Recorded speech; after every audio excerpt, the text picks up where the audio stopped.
More and more people all over the world are seeing UFOs in the sky. I was so scared and so confused. And their testimony is finally being taken seriously. That scared me to the point where I thought I was going to faint. It's really hard to describe what it feels like when your reality completely flips. Even more disturbing, there's proof that these harrowing encounters with suspected extraterrestrial craft and alien beings are real. Witnesses were left with very physical markings on their bodies. 4 straight slice marks. I had deep puncture wounds at the top of both of my legs. This is real evidence. This is inexplicable evidence. Their shocking, close, and physical encounters are impossible to ignore. You can't have any closer contact than meeting an ET face-to-face. They were all about 3.5 feet tall. They were all gray. At least 4 people died. A frightening new reality is dawning. We are not alone, and they have been coming for us.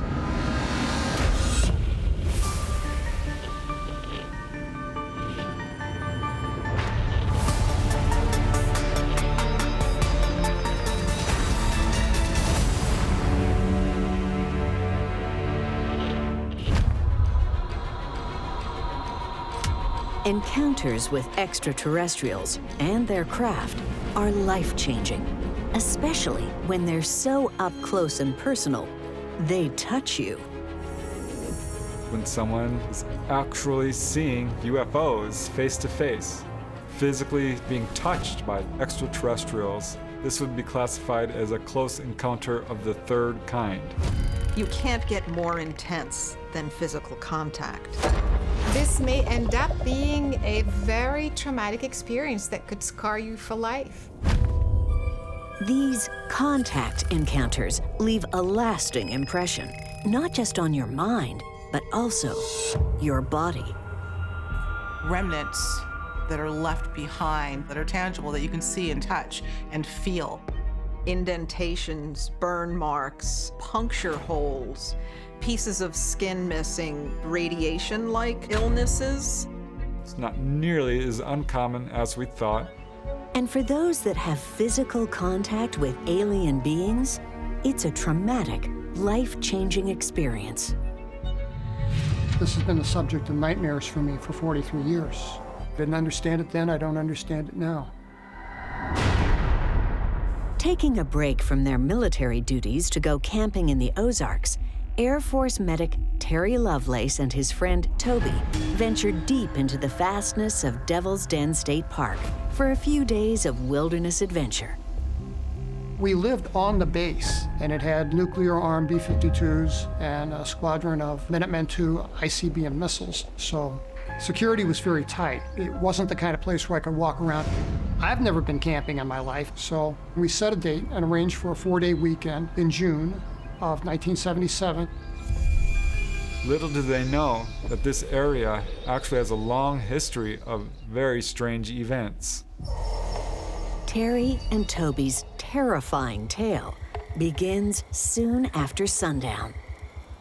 We were chatting, laughing, and having a good time. The forest had been really loud with crickets and tree frogs and all the insects, and that suddenly went silent. The breeze stopped. The only noise was the fire as it crackled, and it unnerved me. And it would become even more unnerving when the two friends see the source of this eerie silence. On the western horizon, there was this set of 3 little stars. They were as bright as a North Star, in a perfect little triangle. Toby asked me, "Hey Terry, were those lights there before?" And the lights did a somersault. What is this thing? Terry makes a chilling realization. What they're seeing is a craft, and even more alarming, it's coming towards them. It dipped down with the apex clearly pointed in our direction and started this glide down. It never deviated. It was evident that it was a solid object, and it was clearly headed in our direction. As it got closer, the men could see a large triangular shape. It's a UFO. I had the sense that it was moving with purpose, and that really scared me. When you see a real, silent, massive triangle, it cannot be compared to anything else. Often, people are not quite sure what they're seeing. Is this 3 planes flying in a V formation? Is this some sort of stealth bomber? By the time it's almost on top of you, you realize this is nothing I've ever seen before. Here we are with this thing 3,000 feet over our heads. As soon as I saw that, I felt this sensation of calm wash over me. Almost sedation. All the fear and all the anxiety that I had about the crickets going quiet and seeing this thing in the sky was all gone. Terry and his friend are caught in a trance. When you come in contact with an actual UFO or a being, what happens is that you feel as if you're under their control in some way. Researchers believe that in some of these cases, the ETs themselves are suppressing people's strong emotional reactions in order to facilitate the onboard experience or prevent people from lashing out. And Terry's harrowing experience is about to get even more personal. A beam of light came down from underneath and from the center of the thing. It struck us. It struck my friend. It struck our tent, my car, his backpack, his cooler, and struck the campfire. It struck everything. I had the sense that it was scanning us, and then it just switched off. Suddenly, Terry is overcome by a wave of exhaustion. I felt like all I wanted to do was get in that tent and close my eyes. And that's what we did. I didn't bother to undress or take off my boots. The second my head hit that inflatable pillow, I was out. Clearly, there is some sort of field they are emanating that sedates these people. When Terry wakes up in his tent hours later, the horror of the unknown takes hold. It must have been about an hour before dawn. I didn't have my wits about me. I was just not with it. I saw lights through the canvas of the tent. These lights were extremely bright. They would flash for a millisecond, light up the tent like crazy. And I sat up, and I realized that I was in pain. The next thing I noticed was that my boots had been unlaced, and that unnerved me. I turned my attention to my friend, who's on his knees, looking out of this flap in the tent. He had tracks of tears down the side of his face.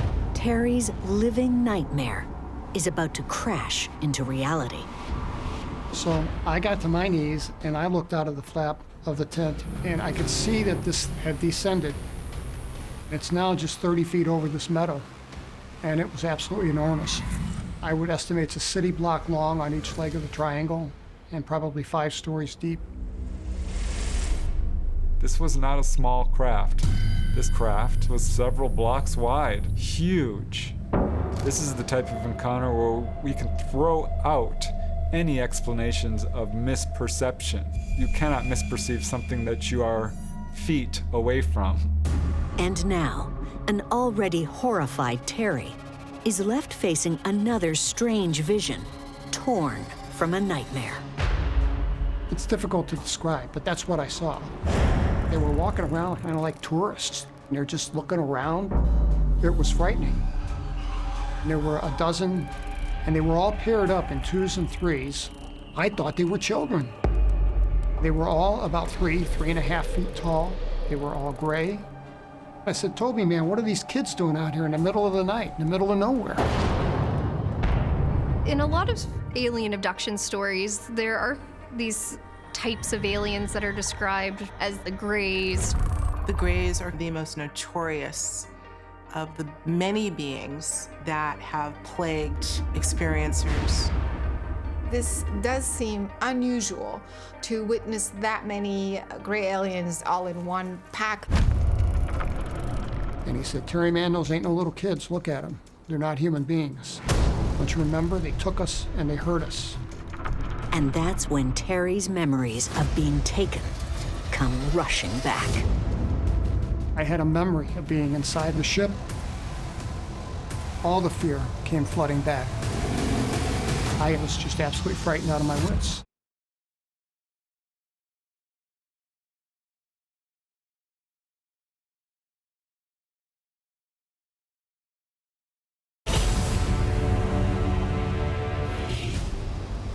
Nothing can prepare a person for physical contact with an extraterrestrial being or craft. It is a reality-shattering experience.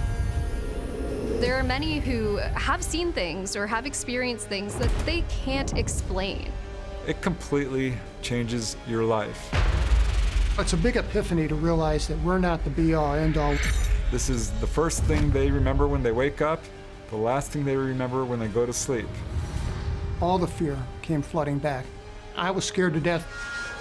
For Terry Lovelace, a camping trip turns into a UFO abduction nightmare when he finds himself aboard an alien craft. Suddenly, I was standing, I was holding all of my clothing and my boots, and I couldn't move. I was completely frozen, except for my eyes. It was so big that I could barely make out figures at the far end. I'm scared to death, but I want to know where I'm at. It was weird because the place was just incredibly brightly lit, and I think maybe that's why we got burned. I saw the little gray guys running around. I don't think that those are living, sentient beings like you and I. I think there's some combination of artificial intelligence and quantum computing and maybe some biological material. Then, Terry comes face to face with another terrifying entity. This was the most frightening thing that I saw. He was about 6 foot tall, wearing a gray garment that had a V-neck to it. And he had hardly any ears to speak of, just 2 nostrils, a very small slit for a mouth. And his eyes were all black. He turns his head, and we locked eyes. And what radiated back from his eyes was not any mercy or empathy, it was just raw intellect. And I felt so inferior. This seems very similar to a lot of the accounts that I've heard. You find yourself in a very brightly lit room and you see those beings around you. In an instant, he knew me, he knew my wife, he knew my secrets, he knew my dreams, my ambitions. It felt like the biggest invasion of privacy I'd ever experienced in my life. These beings are taking over your free will, which is pretty scary. The little gray guys came and they got me next. And I am like a statue. I have my clothing in my hand, but I can't move. Somehow I was gliding. I wasn't walking, I was gliding. And I went down this corridor. At the end of this long hallway, there were tubes big enough to accommodate a human being. That scared me to the point where I thought I was gonna faint, but I didn't. Wish I had, you know? And we got to this room, and there was a medical table. Still with no control over his body, Terry's next horrifying memory is in an alien operating gallery. I'm on this table, and they're doing something to my lower back, and whatever they were doing hurt. And the pain that I experienced was sharp, like a cutting. I'm screaming as loud as I can, and I can't hear myself. This thing stops and turns its head in my direction. Once again, Terry feels this alien creature enter his mind. He said, "Why are you screaming? You know we take you back, now stop screaming." And he reached over and tapped me on the forehead, and I was out. This is really an odyssey.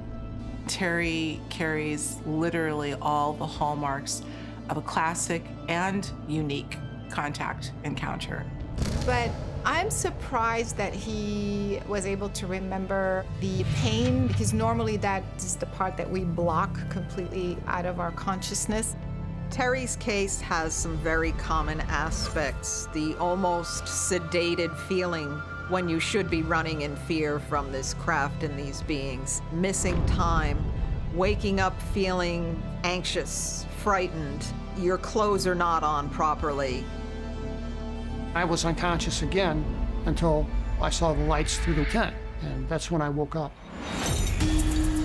Around the same time as Terry's harrowing experience, thousands of kilometers south in Colares, Brazil, local villagers are also experiencing painful, terrifying, and deadly events related to unexplainable craft in the sky.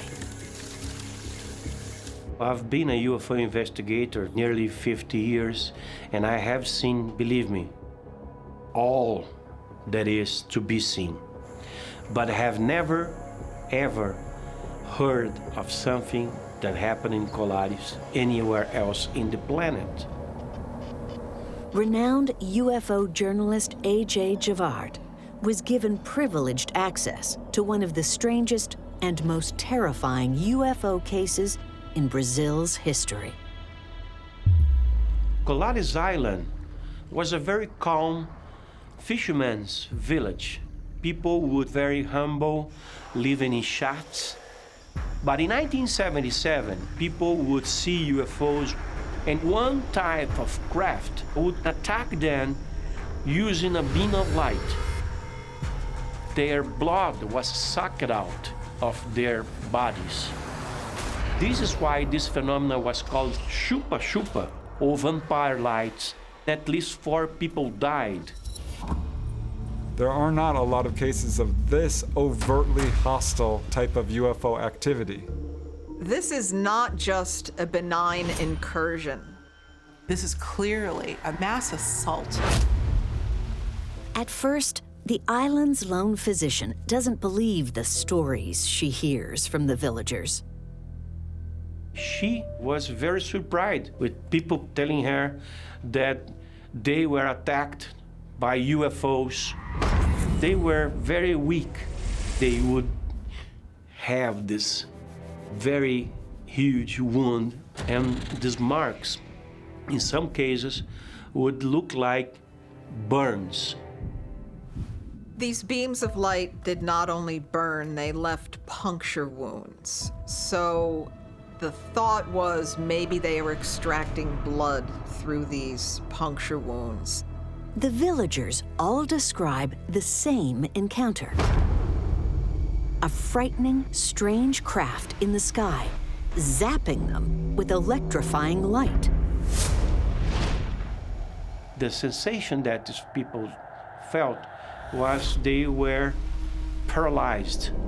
The beams would provoke some sort of burn in their skin that got deeper and deeper and deeper.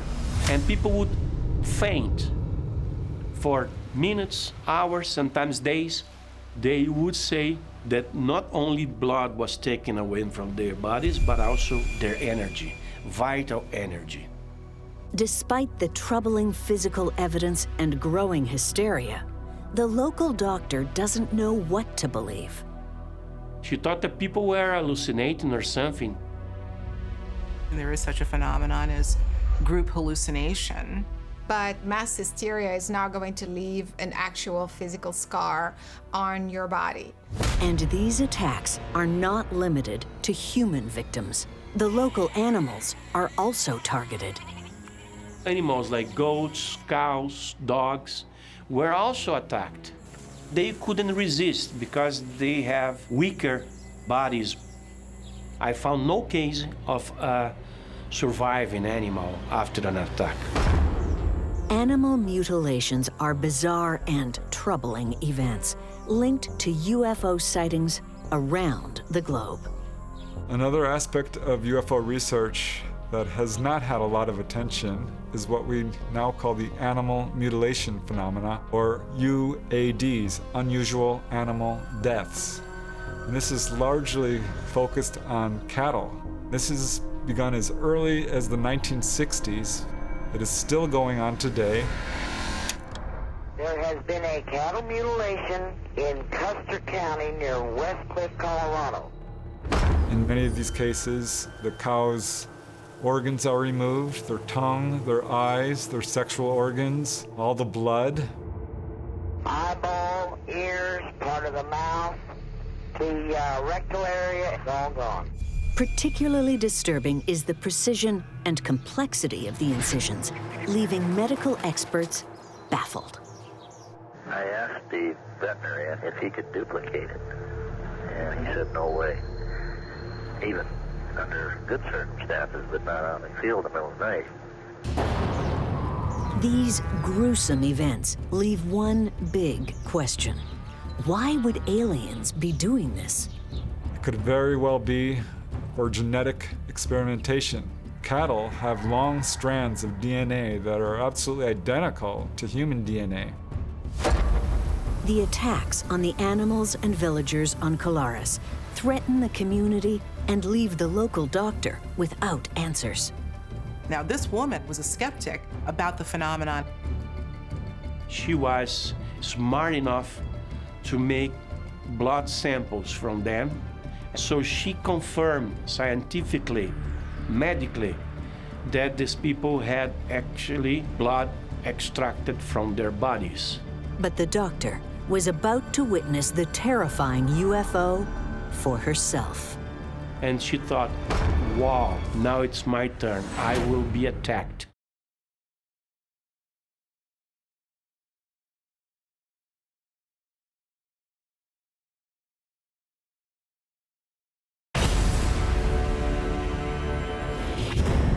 Physical contact with an extraterrestrial being is life-changing and unforgettable. A very strong emotional scar is left after those experiences. The doctor on Colares Island loses all skepticism and confronts her own horror when she comes face to face with an invasive alien ship. She saw one of these UFOs, a huge object. They wanted to make themselves known to her. And all of a sudden, you have this experience. This tells us that it is a real phenomenon. She realized that people was telling the truth. The emotional damage of these encounters is deep, and sometimes so are the physical wounds. I wanted to forget it and move on from it, but there is no moving past it. When you have a physical remnant left behind, it's jarring. They will show you the marks that they have in their bodies. This is real evidence. This is physical evidence. This is inexplicable evidence. After months of horrifying attacks, the people of Colares, Brazil, are terrified and at their breaking point. Different cultures have very different opinions or ideas about the paranormal, the supernatural, and the otherworldly. The population couldn't go out to fish. They couldn't go out to see the land because they would get attacked. They couldn't do anything. Eventually, the Brazilian Air Force gets involved to investigate and control the story. Captain William Giolanda put together a team of 3,000 to 4,000 men. Operation Saucer had 3 goals: to talk to the victims, to get the people calmed down, and to engage in a contact with intelligences beyond the chupa-chupa phenomena. But when the doctor reports her professional and personal experiences, the true mission of Operation Saucer seems to become clear.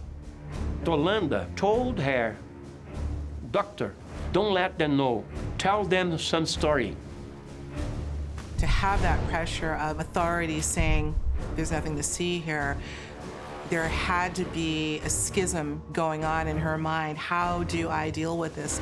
That could be taken as evidence that the government knows more than it says it does, and admitting that can pose a challenge to their own ability to rule. And after several short months, Operation Saucer is quietly terminated. The government or the military didn't release any information at all. But the residents of Colares know what happened. They were attacked by a malicious presence, and the proof is on their bodies. In North Carolina, Sev Talk has her own reoccurring experiences and physical contact with aliens to wrestle with. Over the course of my life, I've had so many markings on my body, and deep down inside, I know it's the grays. One of the puzzling things about experiencers is that they're left with marks on their body. This can sometimes be a bruise, but sometimes you have weird designs, almost like a puncture wound. When a pattern of unexplainable and mysterious puncture wounds appear on Sev's body, her natural instinct is fear. There's a red X. It was made up of 9 small little red dots. I'm scared, and I'm worried, and I'm angry because I thought that the grays were messing with me. This is not something that happens by accident. As a child, you have a first encounter and then again and again a few years later until you have a seriously traumatic experience as an adult, which triggers that awakening. As Sev faces one of her most alarming encounters, her mind is flooded with memories of an extraterrestrial nightmare that she knows was real. 9 days later, another red X appeared on my body. I remember lying on this bed that looks like a hospital bed, and I'm in a dimly lit room, and there's hardly any furniture in it, and I don't know where I am. I feel paralyzed. And I sense that there's something behind me. I am able to turn my head, and right here is a gray doing something to my back. And we locked eyes. It was like looking into 2 pools of black oil. In the past, when I met the grays, there was telepathic communication. This time there's nothing. And we just look at each other, and I am scared to death. When you have a physical encounter with a being, you come out completely changed. You cannot make sense of it. It can cause the extremes of emotion. You're pushed to the very limits of fear. Fortunately for Sev, this nightmare encounter screeches to a quick end. And I turn my head back around, and ding, I'm in my bedroom. My eyes pop open, and I'm completely alert. It feels like something bit me on my butt, and it really hurt. So I walk over to the living room. There's another X that looks just like the first X. I get a little choked up talking about it because the fear comes back. She had absolute conclusive physical proof that this was not a dream. When I saw that red X, I was stunned. Dreams do not put red X's on your butt. Is it for medical reasons? Is it for experimentation reasons? Are they taking samples? Are they putting in implants? It's a chilling experience to think these marks were made on these people by something we do not understand. And Terry Lovelace's alien camping encounter also leaves him physically marked, something he only realizes after the gray beings that abducted him and his friend depart. I had the worst sunburn I'd ever had in my life. We were acutely dehydrated. In pain and terrified, Terry and Toby make a harrowing retreat out of the woods and back home, only to discover their ordeal is far from over. I walked in the door, my wife says, "Oh my God, what happened to you? How'd you get so burned so bad?" I spent 3 days in the hospital. Where Terry gets an unwanted visit from a group of intimidating officials with a stern demand. "Sergeant Lovelace, you're to have no contact with Sergeant Tobias in any way, shape, or form from this point forward. This is an order, Sergeant." And he bends down next to my ear and he whispers, "Son, I know, and you 2 knuckleheads stumbled onto something while you were out there. All I need to know is how many pictures did you take of it?" Terry is left speechless, suddenly without his best friend, and facing the harsh reality that he is being forced into a cover-up. I was scared to death.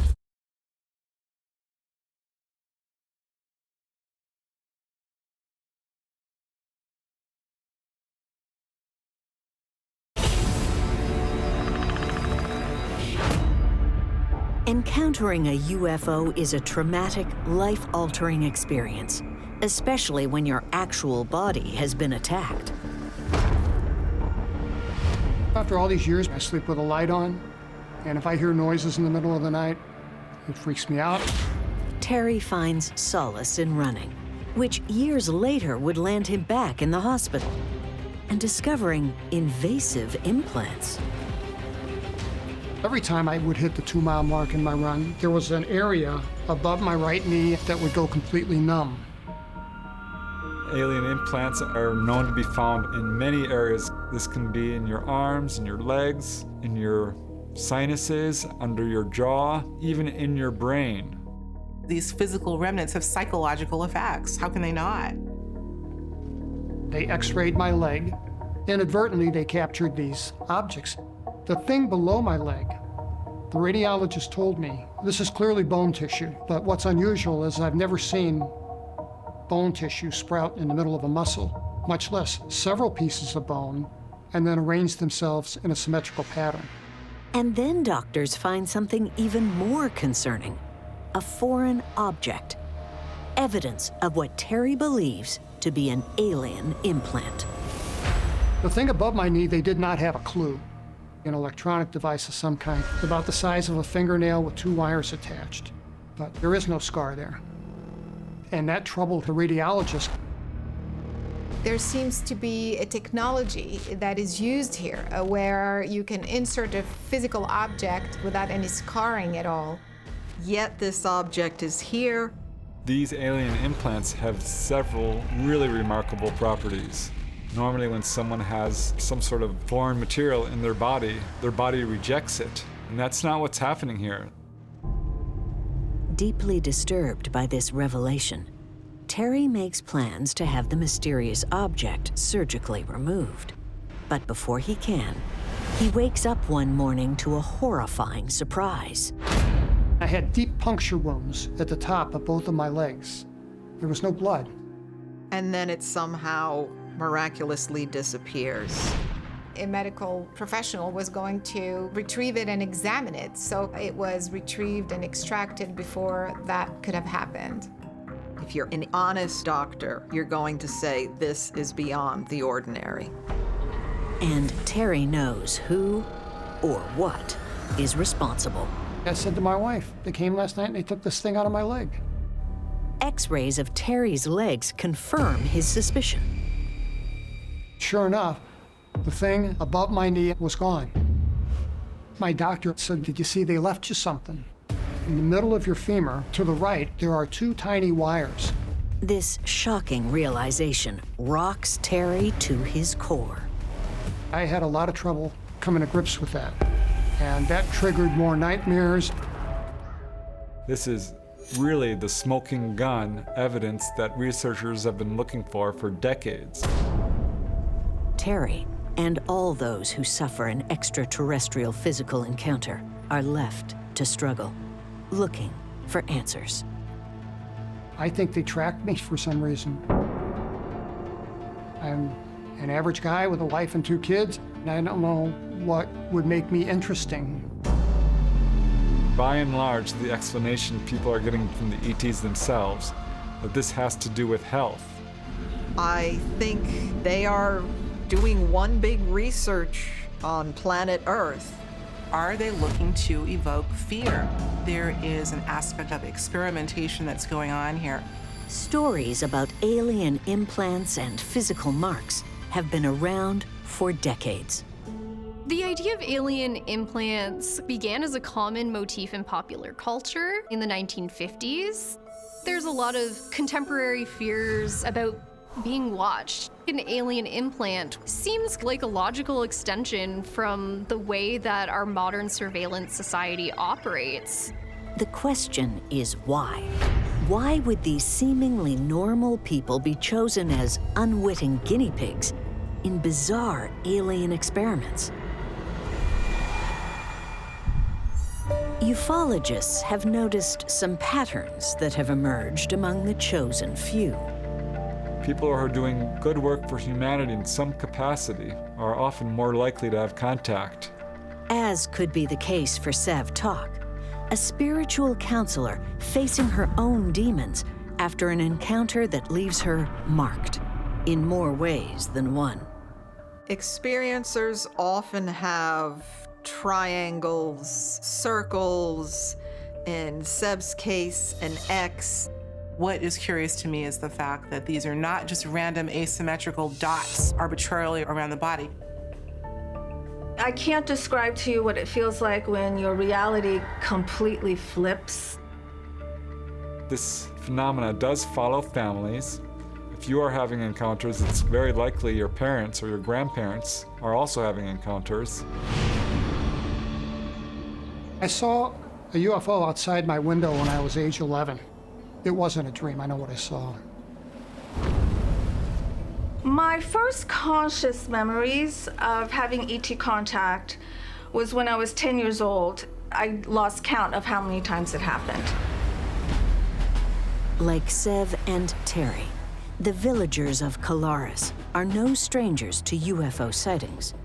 And 20 years after their violent, unexplainable encounters, a now retired general has a shocking truth to tell. It was time for him to face what was going on. He called me, he said, "Now I am retired and I can talk to you. I'll tell you everything you want to know."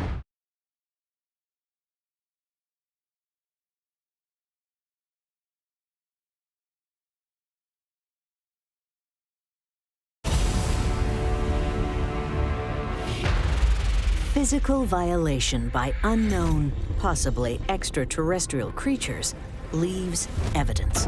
And this evidence may even reveal the truth behind these encounters.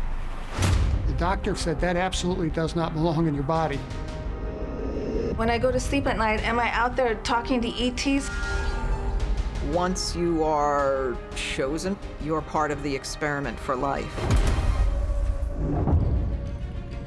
The Colares Island UFO mystery gets more bizarre 20 years after the initial events, when A.J. Javard meets the retired head of the military operation.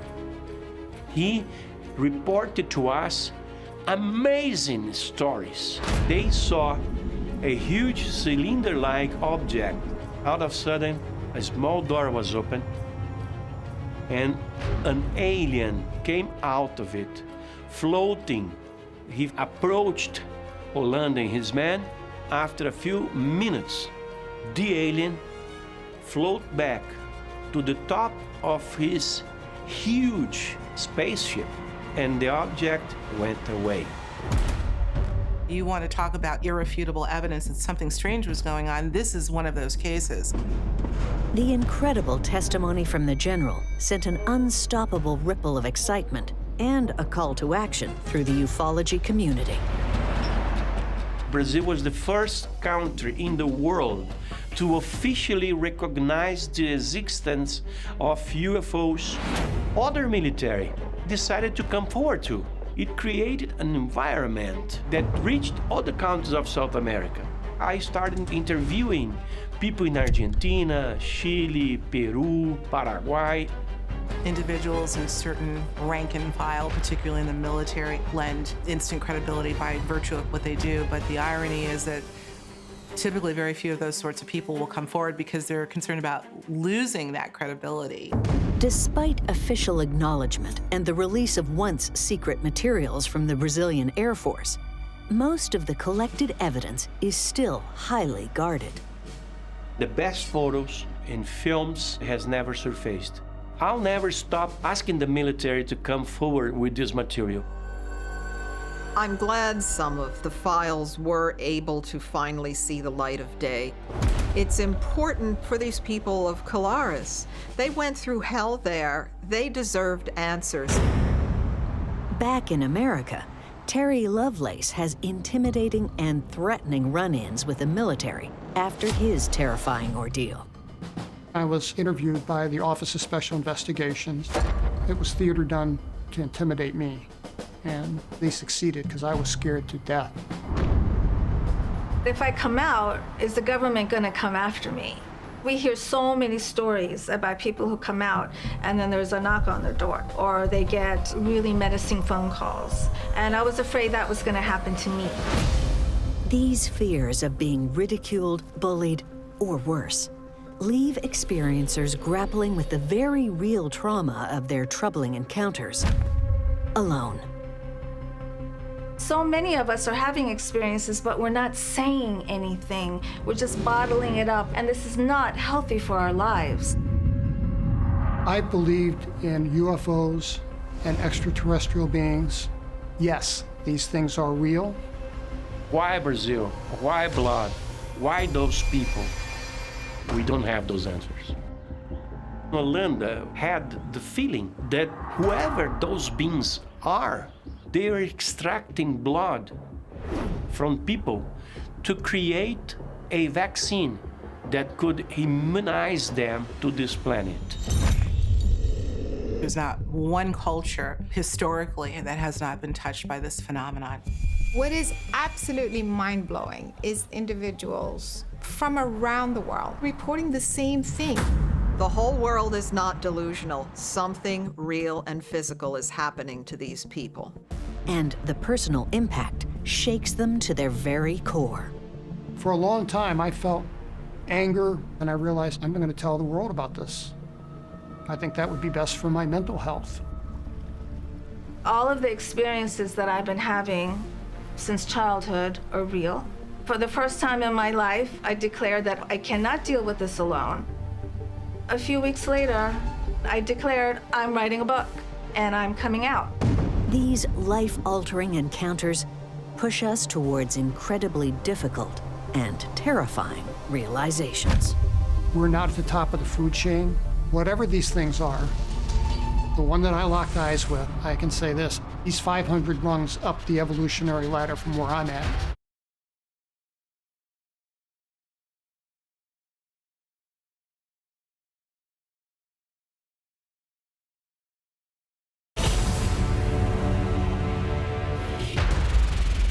Physical contact by possibly extraterrestrial creatures leaves visible and invisible scars and happens more often than most imagine. We're talking about millions of people around the world who report some sort of contact experience. These events really do take place. The more people who stand up and say, this happened to me, the less we'll be able to ignore it. I think just by virtue of telling these stories, more people are going to have recognition. Take your foot off the gas pedal of opinion and listen. And the truth is not easy. I felt like I was divulging some kind of family secret. That was a hard obstacle to get over. My particular path included the ETs, and I had to face it. I hear from experiencers, and I help them process what's happening to them, because this is not a mistake. This is a pattern I see over and over again. What can start out as very negative turns 180 degrees. I get emails from all over the world. They tell me these amazing stories, and I write them back and say, I understand. You're not alone. That's validation, that's comfort in numbers. And for those most intimately affected, the meaning of these encounters has changed over time. The flash burns and the sunburn, the dehydration, I think those were all collateral damage. I don't think that the object of the exercise was to torture me. They were actually helping me. But not everyone is left believing the ETs had good intentions. Was it intentional? Of course it was. They didn't care at all for the victims. Not all ETs are going to be our space brothers. Perhaps this is a good example of the type of ETs you do not want to run into. ones who are ruthless, ones who are not compassionate, and who will go so far as to cause death among people who get too close. These events are being taken seriously and studied, looking for answers that may help individuals and ultimately our entire species. There are certain studies being done right now measuring the brain of individuals who have had contact experiences. Perhaps we will find other civilizations that are more advanced or equally advanced or less advanced than the human race. I personally believe that communicating with ETs and accepting them and learning from them is how we're going to find individual and collective peace on this planet. Whatever happens next on our ET journey will be an incredible chapter in a long, evolving story of physical and emotional encounters. We are all swimming in uncharted waters here, but with an open mind, an open heart, and the willingness to listen. The universe just may meet us halfway. They're here, they do take some of us, and I think within my lifetime, the world will know. One of the biggest questions of mankind is, why are we here and who are we? The answers to those questions will be divulged through our acceptance that we are not the only advanced civilization in this galaxy or in other galaxies. We are part of a community that is spread all over the universe. Anytime now, perhaps this year, we will face our visitors